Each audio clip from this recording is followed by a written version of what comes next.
All right, so I hope you guys had a happy and safe holiday. Hope you guys are doing well. I wanted to talk about Jordan Peterson, though, real quick.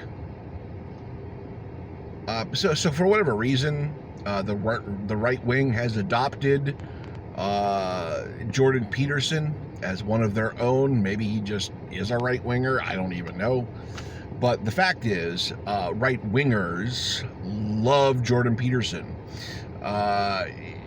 He's a self-help guy. He's written best-selling books about self-help and how to be a better man, a better person, whatnot. And, you know, those intentions are good.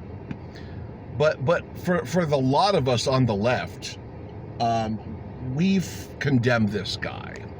And a lot of these right-wingers don't understand. They're really upset at us for this, saying this guy, he's just trying to help people. Don't you understand? He's trying to help young men who are struggling. Don't you get it? Don't you understand? And the reality is, we do get it. That's why we condemn Jordan Peterson across the board. Jordan Peterson claims to be a self-help guy, but we can see things that do not translate to self-help. We see things in Jordan Peterson that are very toxic, very negative, and not conducive to being helpful at all.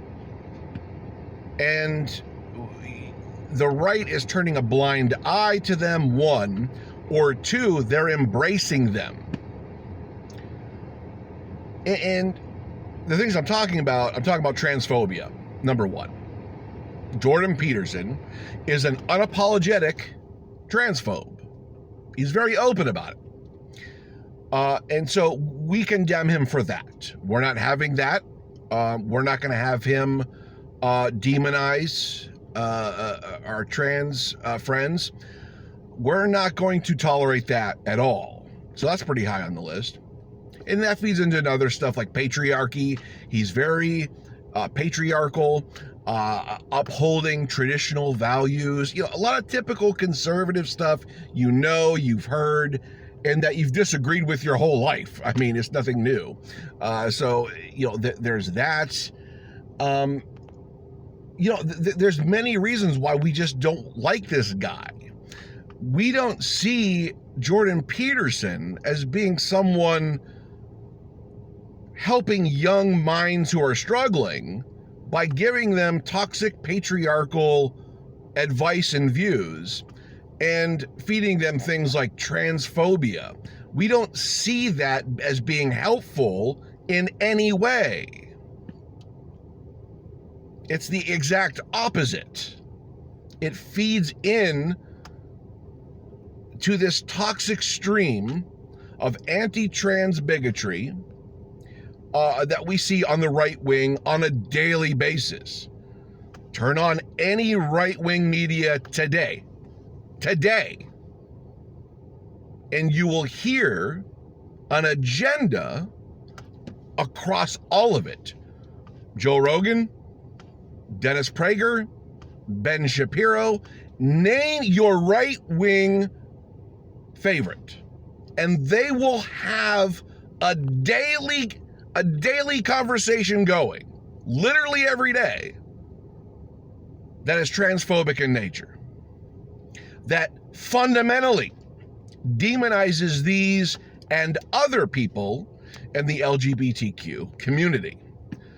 And once again, we're having none of it. That is not helpful. That is not going to help anybody become a better person. So when people like Jordan Peterson say they want to help people while retaining and pushing these unhelpful, toxic, bigoted views, we're not having any of it. My heart goes out to anybody who is struggling. Doesn't matter if it's a young man. My heart goes out to anybody struggling. Okay? But I'm not going to look at those people and be like, hey, you could use some bigotry in your life. You know, it doesn't work that way. Jordan Peterson is not a good role model for people to become better people. It's not going to happen. It's not going to fly with us. And they're not getting it. And a lot of them are transphobes themselves. A lot of them are patriarchal types who don't see gay marriage as valid. And it's this constant cycle of demonizing people that are not the mainstream, okay? That are not white, Christian, or male, or whatever the standard is. That is ridiculous and not reasonable. So we're not having any of it. We're not going to move forward with it. And we're not going to look at this person as a person of value, telling young people that they should be transphobes. Okay? And that they should devalue people who aren't like them. We don't have anyone like that on our team. I don't want anyone like that on my team. Jordan Peterson is not on my team, and he shouldn't be on yours either.